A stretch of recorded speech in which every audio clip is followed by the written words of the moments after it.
7 wall exercises that will transform your entire body in 3 weeks. After age 50, our body goes through a process of muscle mass loss, known as sarcopenia. This process increases the risk of falls, fractures, and loss of independence. Strengthening muscles at this stage of life is not optional, it's essential. But here's the problem. Many people simply don't want to go to the gym. And when they try to exercise at home alone, without proper guidance, they end up facing serious risks of exactly what we're trying to avoid: injuries or falls. That's why today you'll see 7 simple and powerful exercises using just a wall. That's right, a wall. The wall offers complete safety and stability, eliminating the fear of falling or getting hurt. No gym, no fear of falls, no excuses. Before we begin, please tell us through the comments your name and the city where you're watching our content from. We'd love to know. Exercise number 7, Wall March. The wall march is a fundamental exercise that improves balance and coordination, strengthens the core and legs, gently increases heart rate without impact on joints, enhances posture and trunk stability, being excellent for people over 50 because it simultaneously works on strength and balance, 2 essential qualities to prevent falls. This exercise primarily activates the hip flexors, quadriceps, core including abdominals and deep spine muscles, glutes and calves, with trunk stabilizing muscles constantly activated throughout the movement. To execute correctly, stand facing the wall approximately 1 step away. Place your hands on the wall at shoulder height with arms extended. Keep your body straight, forming a slight incline, and alternate lifting knees toward your chest as if you were marching in place, keeping your hands fixed on the wall and your core always contracted. The main mistakes include leaning your body too far forward, losing proper alignment, rounding your back, compromising posture, lifting your knees too quickly, losing control of the movement, and letting your arms bend too much during execution. Always maintain an erect posture and controlled movement, focusing on quality instead of speed. Perform 2 to 3 sets of 20 to 30 total repetitions, which means 10 to 15 on each leg, or march for 30 to 60 seconds if you prefer to work by time, resting 30 seconds between sets. The secret is to maintain a constant rhythm and fluid breathing throughout the exercise. People with serious balance problems, uncontrolled hypertension, or heart problems should consult a doctor before starting, and those with acute hip or knee pain should avoid or reduce the range of motion until they feel comfortable. Number 6, Wall Angel. The Wall Angel is exceptional for improving posture, reversing rounded shoulders caused by years of sitting, strengthening the upper back, increasing shoulder mobility, and relieving tension in the neck and upper back, being essential for people over 50 who frequently suffer from poor posture and pain in these regions after decades of office work or inadequate positions. This exercise intensely works the middle and lower trapezius muscles, rhomboids, rotator cuff, posterior deltoids, and scapular stabilizing muscles, while also stretching the chest muscles that are often shortened by excessive time in a closed position. To execute perfectly, stand with your back to the wall with your feet about 4 to 6 inches away from it.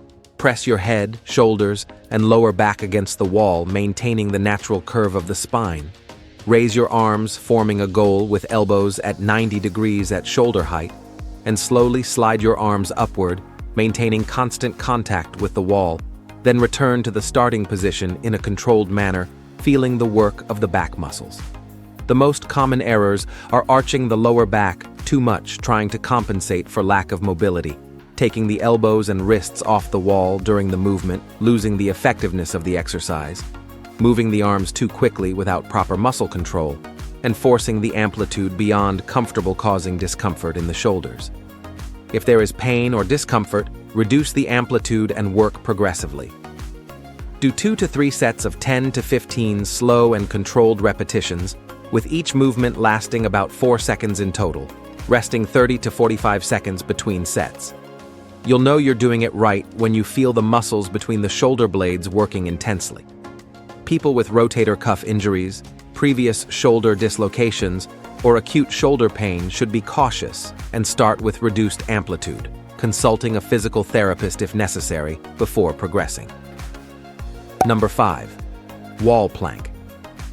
The wall plank strengthens the entire core, including deep abdominals, improves trunk stability essential for all daily activities, works the arms and shoulders without overloading the joints, helps prevent lower back pain by strengthening the supporting muscles of the spine, and is a much safer and more accessible alternative than the traditional floor plank for people over 50 years old. What makes this exercise particularly valuable is its ability to simultaneously target core muscles, such as the rectus abdominis, transverse abdominis and obliques, lumbar spine stabilizing muscles, deltoids, triceps, pectoral and serratus anterior, creating a solid foundation of functional strength that you'll use in virtually all daily movements. To execute correctly, stand facing the wall approximately 1 arm's length away. Place your palms on the wall at shoulder width, keeping fingers pointed upward. Step back, leaving your body inclined in a straight line from heels to head like a solid board. Keep your core contracted as if someone was going to punch you in the stomach. Look at the wall and hold this position, breathing normally without holding your breath. The main mistakes include letting your hips drop or stick out, breaking the body alignment, arching or rounding the spine, losing neutrality, holding your breath, which can dangerously raise blood pressure, being too close or too far from the wall, not generating adequate stimulus, and relaxing your abdominals during the hold. Imagine you're pulling your navel toward your spine throughout the exercise. Hold the position for 20 to 60 seconds according to your capacity, rest 30 to 45 seconds, and repeat for 2 to 4 sets, gradually progressing in time as you get stronger. People with serious shoulder problems, carpal tunnel syndrome, or very high blood pressure should be cautious, and those with abdominal hernia should avoid or do it only under specialized medical supervision. Before we continue, don't forget to subscribe to the channel. Having constant access to science-based information is what will make you progress with health in the long term in the world of strength training. Number 4. Wall squat. The wall squat is one of the most powerful exercises for strengthening legs without impact, building muscle endurance in the quadriceps, strengthening glutes and hamstrings, improving knee stability, increasing bone density in the legs and hips, and preparing the body for activities such as getting up from chairs, climbing stairs, and walking for extended periods without fatigue, essential skills for maintaining independence after age 50. This exercise intensely works the quadriceps, which are the front muscles of the thigh, gluteus maximus, which is the largest muscle in the human body and fundamental for pelvic stabilization, hamstrings, inner thigh adductors, calves, and the core that maintains stability throughout the isometric hold.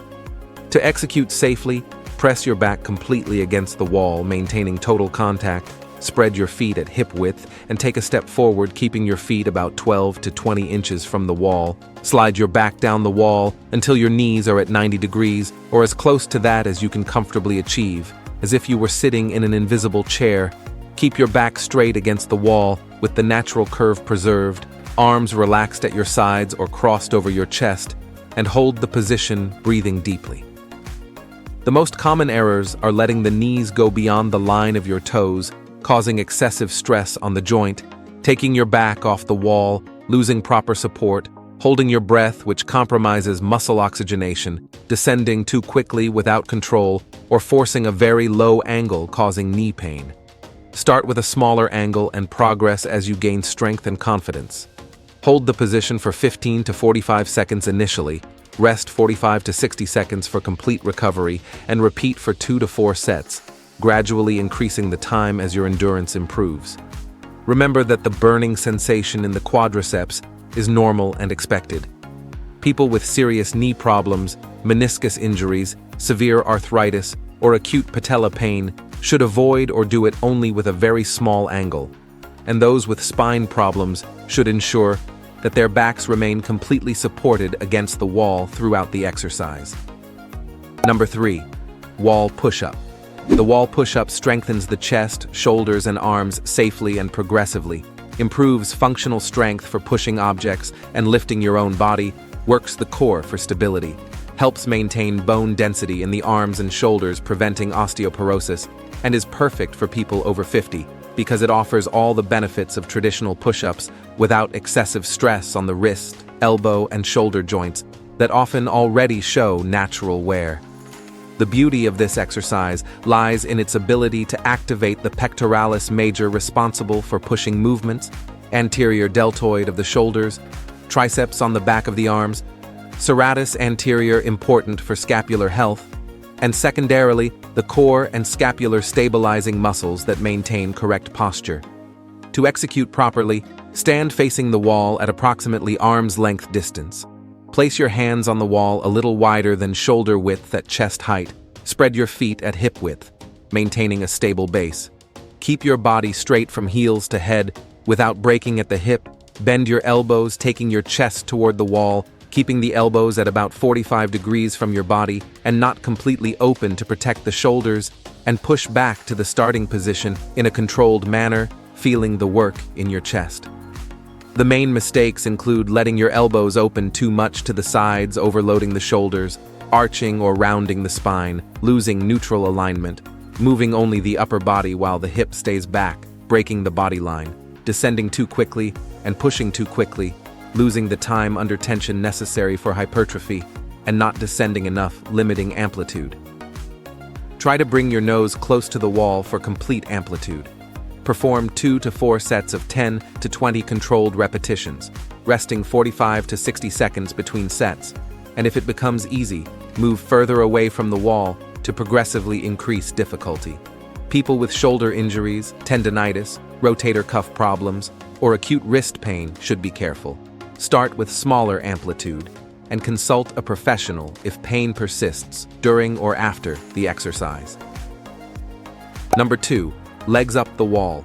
An exceptional restorative exercise that improves blood circulation in the legs, reduces swelling and sensation of heavy legs, relieves tension in the lower back, promotes deep relaxation, reducing stress and cortisol, helps lower blood pressure, improves lymphatic drainage, and is especially beneficial for people over 50 who frequently suffer from poor circulation, varicose veins, or spend a lot of time standing or sitting during the day.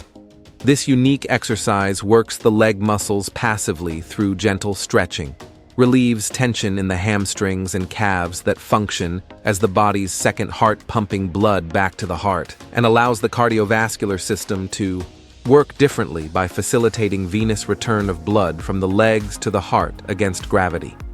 To execute perfectly, sit sideways next to the wall with your hip close. Lie down on your back while rotating your body and raising your legs on the wall in a fluid movement. Adjust yourself so that your buttocks are as close as possible to the wall, but don't need to touch completely if there is excessive tension in the hamstrings. Keep your legs relaxed and extended upward, supported on the wall without unnecessary tension. Arms at your sides with palms up in a receptive position or on your abdomen. Breathe deeply and slowly through your nose and completely relax each muscle of your body. The most common errors include forcing the buttocks too close to the wall, causing excessive discomfort in the hamstrings, keeping the legs tense instead of completely relaxed, holding the breath instead of breathing deeply, and not using a support such as a cushion or pillow under the lower back if there is discomfort.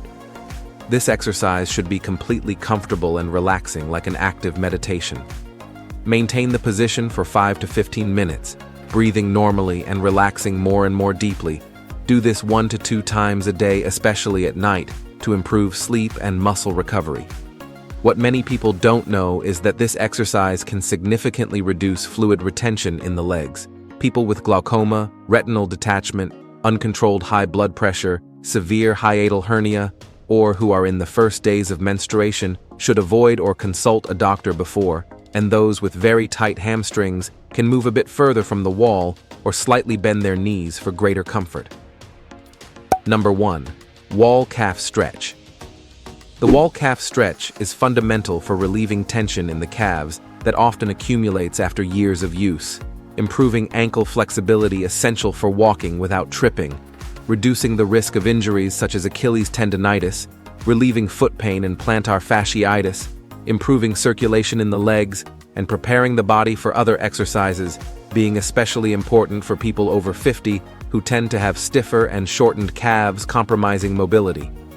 This exercise mainly stretches the gastrocnemius and soleus muscles that form the calf, and are considered the body's second heart for their function of pumping blood back to the heart, the Achilles tendon that connects these muscles to the heel, and secondarily stretches the muscles of the sole of the foot, improving the mobility of the ankle joint, crucial for balance.